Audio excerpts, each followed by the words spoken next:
조선 역사상 가장 잔혹한 이름으로 기억되는 함왕이 있습니다. 우리는 그를 흔히 광기의 군주, 연산군이라 부르죠.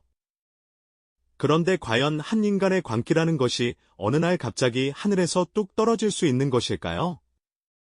만약 그 지독한 폭정의 시작이 그가 태어나기도 전부터 계획된 한 여인의 비극적인 죽음에서 비롯되었다면 어떨까요? 오늘 우리가 마주할 이야기는 한나라를 피로 물들인 폭군의 이야기가 아니라 부모의 업보가 자식의 운명을 어떻게 집어삼키고 끝내 대를 이은 파멸을 불러왔는지에 대한 처절한 기록입니다. 새로운 왕의 즉위로 조선의 궁궐은 표면적인 안정과 기대를 맞이했습니다. 아버지 성종의 뒤를 이은 젊은 왕, 연산군은 학문을 사랑하고 신하들을 독려하며 제법 군왕다운 면모를 갖춰 나갔죠.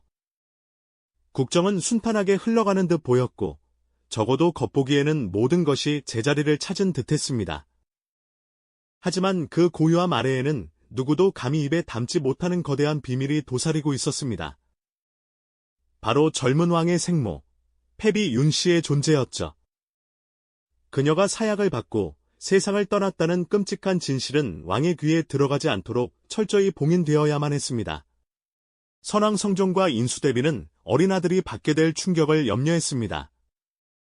어머니의 비극적인 죽음이 혹여나 그의 성정에 씻을 수 없는 상처를 남기고 나아가 왕실의 근간을 뒤흔들 분란의 씨앗이 될까 두려워했던 겁니다. 그래서 그들은 침묵을 선택했고 궁궐의 모든 이들에게도 그 침묵을 강요했습니다. 문제는 진실을 가린다고 해서 그 존재까지 사라지는 것은 아니라는 점이었죠. 연산군은 영문도 모른 채 마음 한구석을 채우는 공허함과 싸워야 했습니다. 채워지지 않는 어머니의 빈자리, 그리고 자신을 둘러싼 신하들과 왕실 어른들의 미묘한 시선 속에서 그는 설명할 수 없는 불안감에 시달렸습니다. 마치 거대한 성의 주인이지만 유독 한 방만은 자물쇠로 굳게 잠겨 있어 들어갈 수 없는 것과 같은 기분이었을 겁니다. 그 방 안에 무엇이 있는지 아무도 알려주지 않았고 그저 그 방은 없는 셈치라는 무언의 압박만이 궁궐 전체를 맴돌고 있었죠. 화려한 용상에 앉아 만백성을 다스리는 왕이었지만 정작 자신의 뿌리에 대해서는 아무것도 알지 못했습니다. 그의 주변을 감싼 침묵의 벽은 그를 보호하는 울타리가 아니라 오히려 그의 내면을 고립시키고 의심을 키우는 감옥이 되어가고 있었습니다. 모두가 쉬쉬하며 덮어버린 그날의 진실은 그렇게 조용히, 하지만 분명하게 골마 터질 시간을 기다리고 있었습니다. 아무것도 모르는 젊은 왕의 마음속에 드리워진 어두운 그림자는 훗날 조선 전체를 뒤덮을 거대한 피바람의 전조였던 셈입니다. 그 누구도 예상하지 못했습니다. 진실을 숨기려 했던 그들의 선택이 오히려 상상조차 할 수 없는 끔찍한 비극의 도화선에 불을 붙이는 일이 될 줄은 말입니다. 연산군이 그토록 알고 싶어 했던 비밀의 문이 열리는 순간 모든 것이 돌이킬 수 없는 파국으로 치닫기 시작합니다. 그의 손에 피 묻은 적삼 한 벌이 쥐어지기 전까지 궁궐의 고요한 불안은 아슬아슬한 평화를 유지하고 있었습니다. 하지만 운명은 결국 왕에게 자신의 뿌리에 얽힌 잔혹한 진실을 드러내 보이고야 말죠.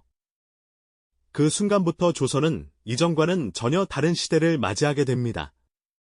고요했던 궁궐의 광기라는 이름의 싹이 움트기 시작한 겁니다.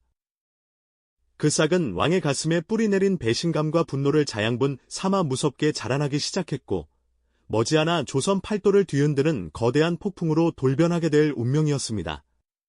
패비 윤씨라는 이름은 그렇게 왕의 가슴 속에서 봉인이 풀렸습니다.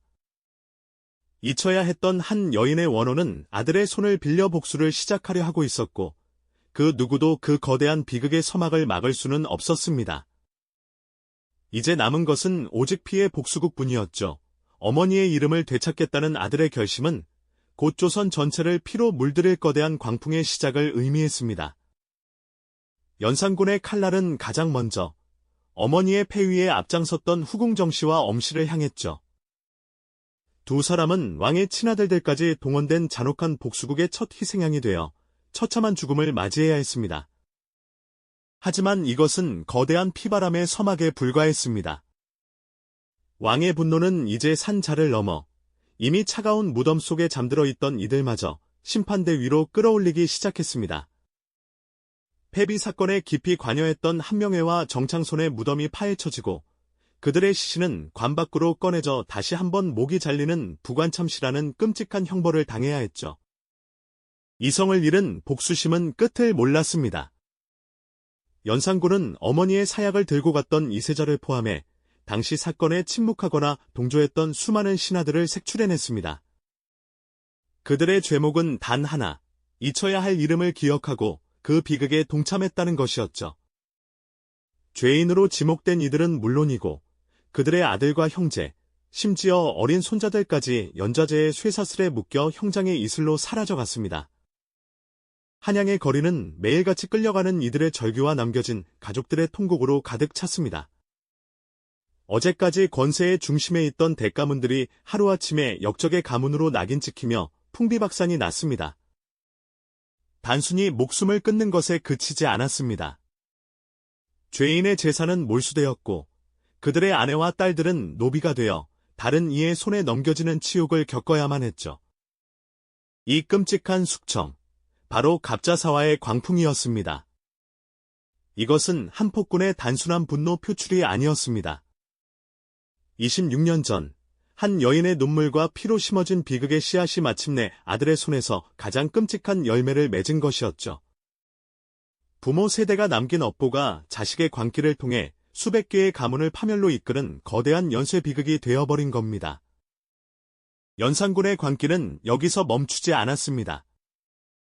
그는 심지어 자신의 할머니이자 폐비 윤씨를 내쫓는 데 결정적인 역할을 했던 인수대비를 찾아가 폭언을 퍼부으며 대립각을 세웠습니다. 그 기세에 눌린 인수대비가 얼마 지나지 않아 세상을 떠나자 왕의 분노는 그녀의 장례 절차마저 능욕하는 지경에 이르렀습니다. 이제 궁궐 안 그 누구도 왕에게 직언을 하거나 그의 심기를 거스를 엄두를 내지 못했습니다. 왕의 눈밖에 나는 것은 곧 죽음을 의미했고 그 죽음은 결코 혼자만의 것이 아니었기 때문입니다. 모든 신하들은 숨을 죽였고 오직 왕의 비위를 맞추는 간신들의 목소리만이 조정을 가득 채우기 시작했습니다. 조선은 이제 법도와 기강이 무너진 채 오직 한 사람의 광기 어린 복수심에 의해 좌우되는 공포의 왕국으로 변해가고 있었습니다. 어머니의 피 묻은 적삼에서 시작된 복수극은 이미 그 본래의 목적을 잃어버린 지 오래였습니다. 그것은 이제 그저 파괴를 위한 파괴, 분노를 위한 분노만이 남은 거대한 지옥도가 되어가고 있었죠. 연산군은 어머니의 위패를 모시고 그녀를 왕으로 복위시키는 데 성공했지만 그 과정에서 너무나도 많은 피를 흘렸습니다. 죽은 어머니의 원한을 풀어주겠다는 효심은 이미 온 나라를 뒤덮은 거대한 원한과 저주에 잠식당하고 말았습니다. 피로 세운 왕후의 자리는 결코 평온할 수 없었고 그 피의 대가는 이제 곧 연산군 자신에게로 향할 준비를 하고 있었습니다. 어머니의 원한을 풀어주겠다며 시작된 피의 복수극은 이제 그 칼끝을 자기 자신에게로 돌리고 있었습니다. 광기로 가득 찬 궁궐의 공포는 더 이상 누구도 견딜 수 없는 임계점에 도달했고 마침내 살아남은 자들의 칼날이 조용히 왕을 향하기 시작했죠. 문제는 연산군의 폭주가 단순히 몇몇 신하를 해치는 수준을 넘어 조선이라는 나라의 근간 자체를 흔들고 있었다는 점입니다. 더 이상 지켜볼 수만은 없었던 신하들은 깊은 밤, 역사의 물줄기를 바꾸기 위한 거대한 결단을 내리게 됩니다. 이것이 바로 중종반정의 시작이었습니다. 그렇게 한때는 하늘을 찌를 듯했던 연산군의 권세도 하룻밤 사이에 물거품처럼 사라지고 맙니다. 자신을 향해 겨눠진 칼날 앞에서 그가 할 수 있는 것은 아무것도 없었죠. 용상에서 끌어내려진 그는 더 이상 왕이 아닌 그저 연산군이라는 이름에 폐위된 군주일 뿐이었습니다. 화려했던 궁궐을 등지고 강화도 교동이라는 외딴 섬으로 쫓겨난 그의 말년은 너무나도 초라했습니다. 천하를 호령하던 목소리는 사라지고 그에게 남은 것은 오직 텅 빈 허무함과 깊은 병뿐이었죠. 불과 2달 만에 그는 유배지에서 비참한 최후를 맞이하게 됩니다. 하지만 비극은 연산군 한 사람의 죽음으로 끝나지 않았습니다. 부모의 업보가 자식에게 이어진다는 옛말처럼 그의 광기가 남긴 저주는 고스란히 그의 아들들에게로 향하고 말았습니다. 반정을 일으킨 공신들에게 폐주의 아들은 그 존재만으로도 위협적인 존재였기 때문입니다. 결국 연산군의 네 아들 역시 모두 사약을 받고 죽음을 맞이하게 됩니다. 아직 세상을 제대로 알지도 못했던 어린 왕자들까지 모두 말이죠. 할머니의 비극적인 죽음에서 시작된 원한의 고리는 결국 손자들의 목숨까지 앗아가며 한 가문의 씨앗을 완전히 말려버린 셈입니다. 숨겨진 진실이 한 인간을 파괴하고 그 파괴적인 광기가 어떻게 한 나라와 수많은 가문을 파멸로 이끌었는지 역사는 똑똑히 보여주고 있습니다. 연산군이 휘두른 칼에 쓰러져간 수많은 원혼과 그 칼날이 결국 자신과 아들들에게로 돌아오는 처절한 인과응보의 드라마는 그렇게 막을 내렸습니다. 모든 광기와 복수가 휩쓸고 지나간 자리에 남은 것은 폐허가 된 궁궐과 깊은 상처뿐이었습니다. 한 줌의 재로 변해버린 권력의 허무함, 그리고 대를 이어 이어진 비극의 무게만이 역사의 한 페이지에 무겁게 내려앉아 있을 뿐이죠. 연산군의 이야기는 단순히 과거의 한 폭군에 대한 기록이 아닙니다. 이것은 묻혀버린 진실과 깊은 트라우마가 한 개인의 삶을, 나아가 한 시대 전체를 어떻게 잠식하고 무너뜨릴 수 있는지를 보여주는 역사의 무서운 경고이기도 합니다. 우리는 이 비극을 통해 질문하게 됩니다. 과연 무엇이 그를 그토록 잔혹한 괴물로 만들었을까요? 만약 누군가 그의 상처를 조금이라도 보듬어 주었다면 역사는 과연 달라질 수 있었을까요? 그 해답 없는 질문들이 오늘을 사는 우리에게 깊은 성찰을 안겨줍니다. 이처럼 역사는 때때로 풀지 못한 숙제처럼 우리에게 질문을 던집니다. 과연 연산군이라는 비극적 인물 뒤에는 또 어떤 숨겨진 이야기가 있을까요? 그의 광기 어린 삶 속에는 우리가 아직 발견하지 못한 또 다른 진실이 숨겨져 있는 것은 아닐까요?